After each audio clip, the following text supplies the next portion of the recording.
Hello everyone, welcome back to my channel. आज है हमारा day 79 of our 90 day challenge for clearing CFA level 3। हम अपना new एकदम ब्रांड न्यू सब्जेक्ट शुरू करने जा रहे हैं जिसका नाम है एथिक्स। एथिक्स किसी भी जो कोई भी अगर प्रोफेशनल डिग्री में जाता है, या चाहे वो यूपीएससी सिविल सर्विसेज हो, या फिर आपका लॉयर की डिग्री हो, या मतलब कुछ भी कोई भी काम कोई भी प्रोफेशनल डिग्री में आप चले जाओ, उसमें एक ना एक सब्जेक्ट जिसका नाम होगा ही होगा एथिक्स, या कोई चार्टेड अकाउंटेंट होगा, उनके भी किसी भी फील्ड में आप चले जाओ एथिक्स जरूर पढ़ाते हैं। तो इसका रीजन क्या है? Before reading this entire subject, किसी को अगर ये लग रहा होगा कि ये क्यों फालतू से सब्जेक्ट पढ़ा रहे हैं, तो उसका मैं रीजन आप सबको बता दूं। कोई भी अगर आप कुछ भी अगर ऐसे समझ रहे हो ना कि मतलब कि बहुत क्यों एथिक्स क्यों ले रहे हैं, हाँ, आराम से इसको सेलेक्ट तो कर सकते हैं। अभी तक हमने देखा है परफॉर्मेंस मेजरमेंट वाला जो हमने सब्जेक्ट किया था, उसमें देखा हमने कि वो जो भी हमारा जो अच्छे अच्छे जिसके ज्यादा रिटर्न्स होते हैं उस पोर्टफोलियो मैनेजर को ले लो, क्यों हम एथिक्स क्यों पढ़ रहे हैं? तो the reason is very simple. हम एथिक्स इसलिए पढ़ रहे हैं क्योंकि अगर मान लो हमने चलो सेलेक्ट कर भी लिया कि वो पर्सन जो बहुत अच्छा रिटर्न्स कमा रहा है, हो सकता है वो अनएथिकली ये सारी चीजें कर रहा हो, और जो ये इसको रिटर्न्स मिल रहे हैं वो सिर्फ शॉर्ट टर्म के लिए उसको मिल रहे हो, लॉन्ग टर्म में वो फायदा ना दे आप लोगों को। तो इसलिए हमेशा इट इज बेटर कि हम एक एथिकल पर्सन को चूज करें जब हम उसको पैसे दे रहे हैं, या अपनी जो भी रिस्पॉन्सिबिलिटी है पूरा हम बहुत मतलब it is a hard and money, हम किसी को कैसे ऐसे अपने पैसे किसी के हाथ में दे सकते हैं? तो इसीलिए वही बोलते हैं कि चाहे वो पर्सन रिटर्न्स कम अर्न कर रहा हो दूसरे पर्सन से, विच इज अनएथिकल, बट उसके हमें एथिक्स देखने चाहिए कि वो कैसे उस प्रोसेस को, जो उसका पूरा रिटर्न का अर्निंग का प्रोसेस है, उसको देखना चाहिए, उस पर्सन के बिहेवियर को चेक करना चाहिए कि वो क्या ट्रस्ट वर्दी पर्सन है या नहीं है। इसीलिए सबसे मेन जो सब्जेक्ट होता है कभी भी किसी भी उसमें, और ये तो हम कैपिटल मार्केट्स में है, फाइनेंशियल मार्केट्स में है, तो खुद ही आप सोच सकते हैं कि कितना ज्यादा इसेंशियल होगा हमें एथिक्स पढ़ना। ठीक है, तो अब ये समझ आ गया कि एथिक्स क्यों पढ़ना है। और जो लोग भी इसको नेग्लेक्ट करते हैं कि ये एथिक्स ही तो है, नॉर्मल सी चीज है, हम इसको आराम से कर सकते हैं, कोई भी मतलब हमारा वही होगा, नॉर्मल क्वेश्चंस आएंगे, जो भी हमारे रियल लाइफ में हमें सही लगता है वो हम कर लेंगे। बट इन सीएफए ऐसा बिल्कुल भी नहीं चलता, ठीक है? ये चीज ना गांठ बांध लो अपने पूरे माइंड में कि ये सीएफए में ऐसा बिल्कुल भी नहीं चलता, ये कोई ऐसा रूल नहीं है। इसलिए इसमें बोलते हैं तुम्हें बिल्कुल इसके रूल्स को अबाइड करना ही पड़ेगा, ठीक है? अपना नहीं चलाना कि तुम्हें क्या सही लग रहा है, नहीं, ठीक है? मेन चीज है इसमें जो पूरा जो भी इसमें सारे आप लोगों को दिख रहे हैं ना, पूरे क्या क्या एथिक, इसमें जो भी हम स्टैंडर्ड्स पढ़ेंगे, अभी तो मैं सिर्फ इंट्रोडक्शन वाला जो फर्स्ट रीडिंग है उसको कवर कर रही हूँ, जो सब में लेवल्स में सेम है, ठीक है? तो लेवल 1, लेवल 2, लेवल 3 ये तीनों के लिए एप्लीकेबल होगा। तो जो नेक्स्ट डे से मैं शुरू करने जाऊंगी वो एक एक पूरे स्टैंडर्ड्स लूंगी, 7 स्टैंडर्ड्स है, उनके सब स्टैंडर्ड्स भी हैं, तो उनको हम एक एक करके पूरा कवर करेंगे, ठीक है? तो अब सबको समझ आ गया होगा एथिक्स कितना इंपॉर्टेंट है, और इसको नेग्लेक्ट करना आप लोगों के लिए कितना भारी हो सकता है। अच्छा, एक और मैं ट्रिक की बात बताती हूँ। सीएफए क्लियर करना ही है, अगर आपको एथिक्स में चलो नहीं इतना इंटरेस्ट आ रहा कि मतलब क्यों पढ़ना है, कैसे पढ़ना है, एग्जाम तो क्लियर करना है ना सबको, ठीक है? नहीं बनो एथिकल पर्सन, बट एग्जाम तो आप लोगों को क्लियर करना है। तो उसके लिए भी एक चीज बता देती हूँ, अगर एथिक्स में आप लोगों के अच्छे मार्क्स आ रहे हैं ना, तो देयर इज चांसेस कि जो सीएफए है, सीएफए वाले हैं, वो आप लोगों को देख सकते हैं कि दैट ही और शी इज एथिकल पर्सन, तो हम उसको कहीं ना कहीं पे अगर आप लोग लैग कर रहे होंगे तो वो उसमें कंपनसेट हो सकता है, ठीक है? और तो अब हम शुरू कर रहे हैं अपना reading number 1। myself Nancy Tanwar, CFA level 3 candidate, level 1 and level 2 mentor, and also your friend and your guiding mentor in this entire journey for clearing CFA level 3. So let's get started.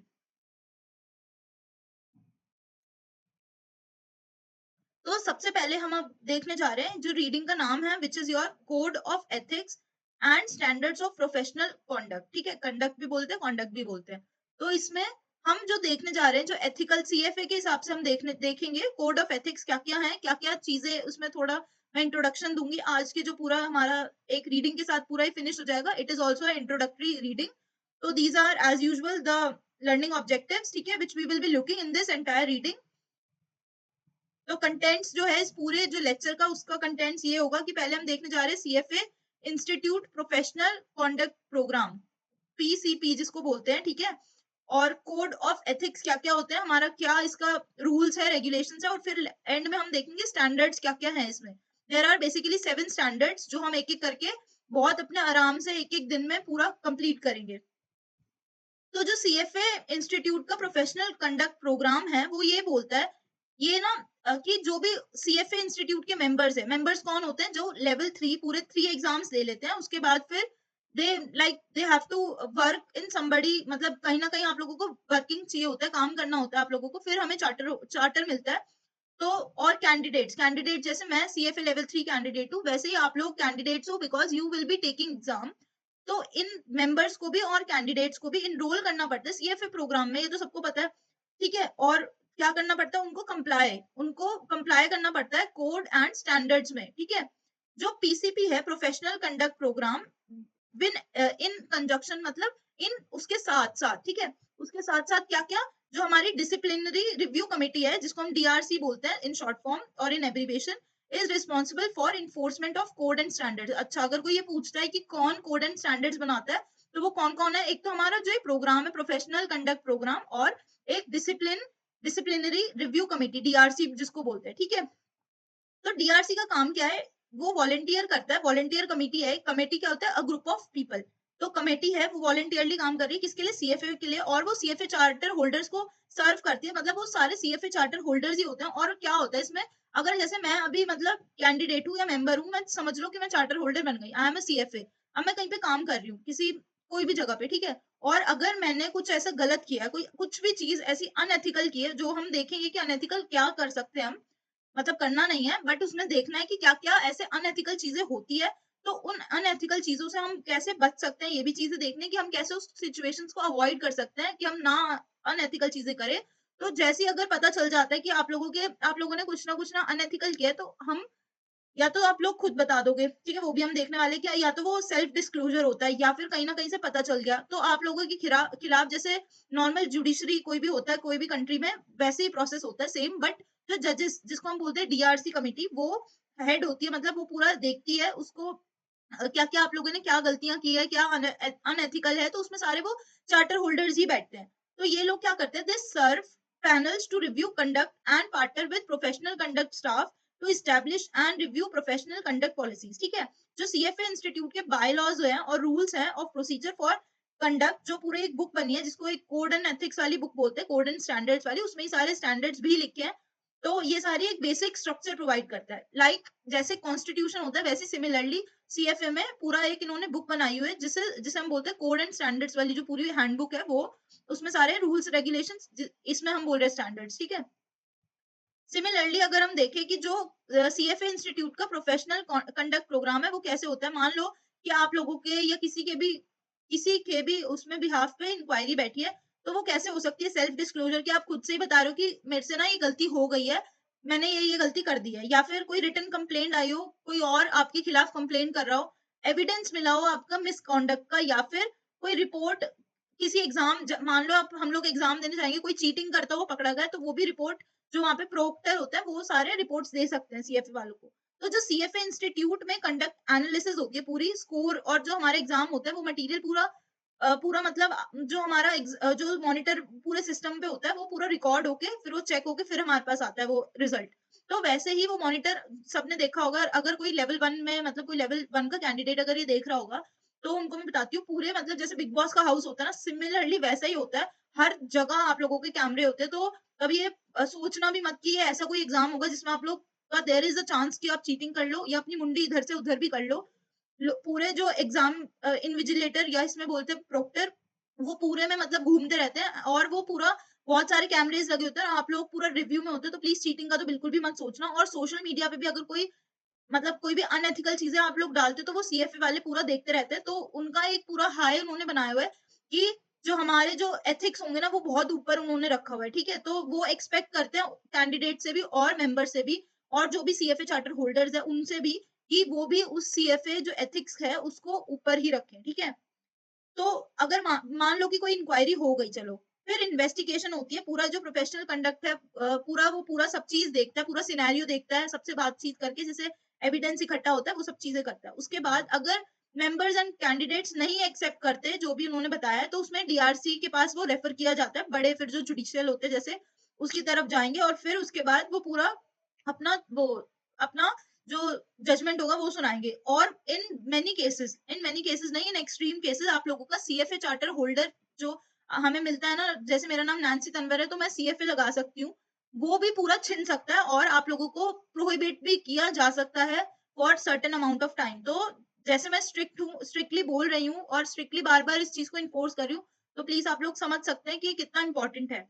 Members और candidates में sanctions भी लगते हैं, जिसको हम बोलते हैं public censure लग सकता है, suspension of membership, use of the CFA designation अगर हम गलत उस पे कर रहे हैं, रिवोकेशन ऑफ सीएफए चार्टर भी हो सकता है। कैंडिडेट्स को एट द लाइक बहुत एक्सट्रीम चीज में सस्पेंड भी किया जाता है, ठीक है। तो ये सारी चीजें हैं इसमें। फिर हम आते हैं कोड ऑफ एथिक्स में, और ये सारी चीजें मैं यही बोलूंगी कि आप लोग ये चीज ना मेमोराइज कर लो, ठीक है। ठीक है, इसको याद कर लो। मैं समझा देती हूँ कि हमेशा एक्ट करना इंटेग्रिटी, कंपेटेंस, डिलीजेंस, रिस्पेक्ट और एथिकल मैनर में, किस किस से, पब्लिक से, क्लाइंट से, जो भी आपके प्रोस्पेक्टिव क्लाइंट्स है, एम्प्लॉयर्स है, एम्प्लॉइज है, कलीग्स है, इन्वेस्टमेंट प्रोफेशनल में, और other participants in global capital markets, उन सबसे अच्छे से प्रॉपरली बात करना है, विद ड्यू रिस्पेक्ट बात करनी है, ठीक है। पूरा अपना इंटेग्रिटी के साथ आप लोगों को एकदम बात करनी है, ठीक है। प्लेस करना इंटेग्रिटी, जो भी इन्वेस्टमेंट प्रोफेशन बहुत ही एक ऊंचा दर्जा मानते हैं, तो उसको इंटरेस्ट जो क्लाइंट्स है उसको अपने पर्सनल इंटरेस्ट से ऊपर रखना है। ये नहीं कि अपना ज्यादा पैसे कमाने के चक्कर में आप लोग क्लाइंट्स का नुकसान कर रहे हो, वो बिल्कुल भी नहीं होना चाहिए। Clients is like on the top, सबसे ऊपर होगा, फिर उसके बाद आपका एम्प्लॉयर होगा, फिर अगर कुछ भी, जैसे चक दे इंडिया में बोला था, अगर फिर भी कुछ जान बची होगी ना, तो फिर अपने लिए खेलना, ठीक है। वही चीज है कि फिर लास्ट में आप आओगे।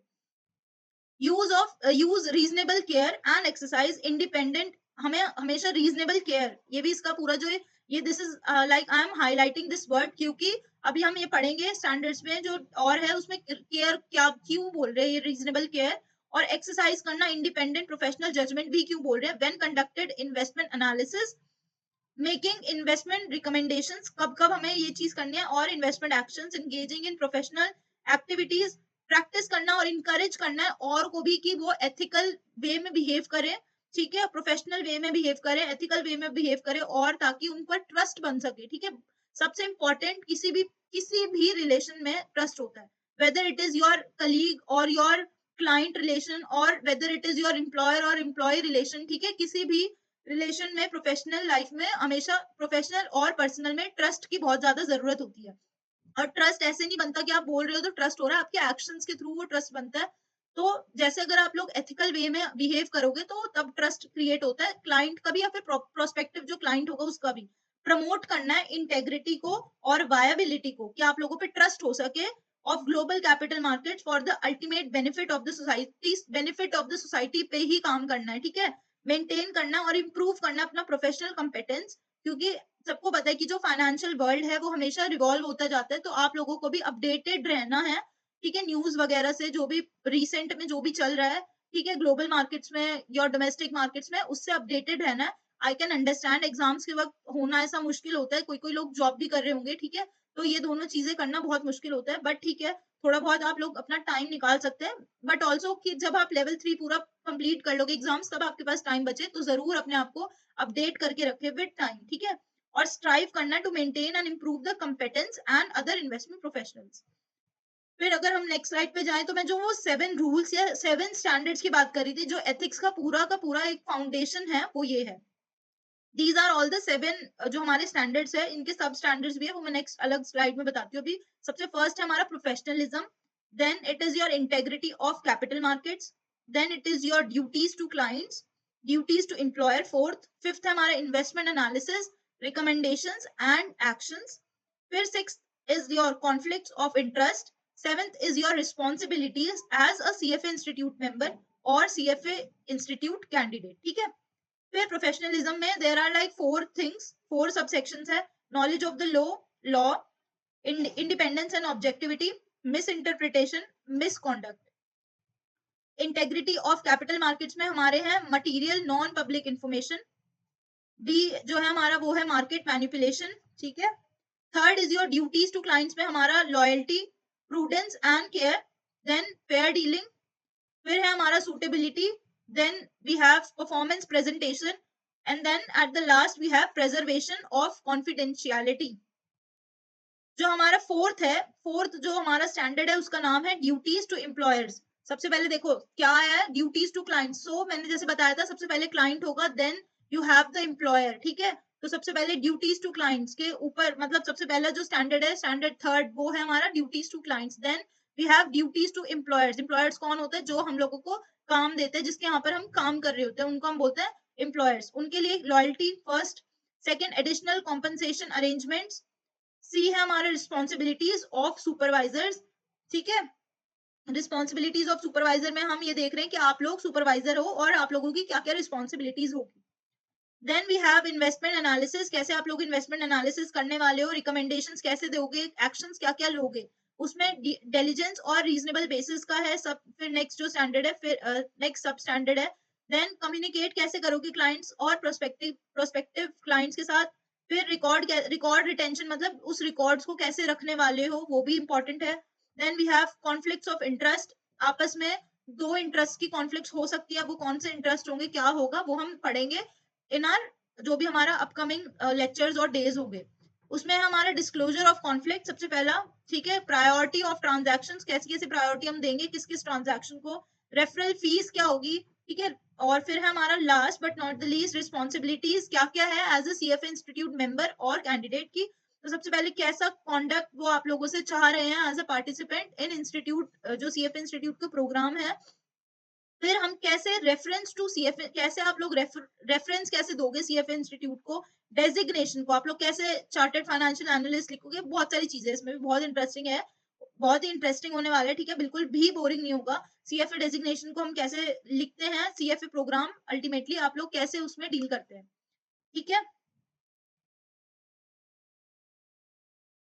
With this we have completed our day and also first chapter in ethics, ठीक है। छोटा सा था ये इसलिए पूरा जल्दी हो गया।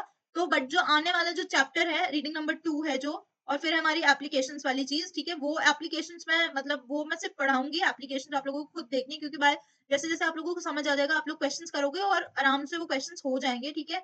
किसी के लिए कुछ उसको क्योंकि सबका पॉइंट ऑफ व्यू डिफरेंट होता है, वी आर डिफरेंट इंडिविजुअल्स, तो इसलिए बोलते हैं कि जो रूल्स है उसको अच्छे से पढ़ना, उसको पूरा दिमाग में बिठाने की कोशिश करना, ताकि उसी के हिसाब से आप आंसर कर सको, ना कि अपने पॉइंट ऑफ व्यू के हिसाब से। तो जैसे ये 7 स्टैंडर्ड से हम एक एक दिन को लेंगे, ठीक है, जो भी 7 डेज होंगे और उसको पूरा कंप्लीट करेंगे, ठीक है। ये मेरा प्लान होने वाला है, प्लान ऑफ एक्शन। लेवल 1 और लेवल 2 स्टूडेंट्स के लिए ये आप लोगों के लिए एक डिटेल, आप लोगों के लिए ना डिस्क्रिप्शन बॉक्स में एक गूगल फॉर्म है रिगार्डिंग कोचिंग, अगर आपको लेनी होगी कोचिंग तो आप प्लीज उसको गूगल फॉर्म को फिल कर देना, और जो मेरी टीम होगी आप लोगों से कांटेक्ट कर लेगी, ठीक है, एज सून एज पॉसिबल। और फिर मिलते हैं हम अपनी नेक्स्ट वीडियो में। Bye bye, signing of.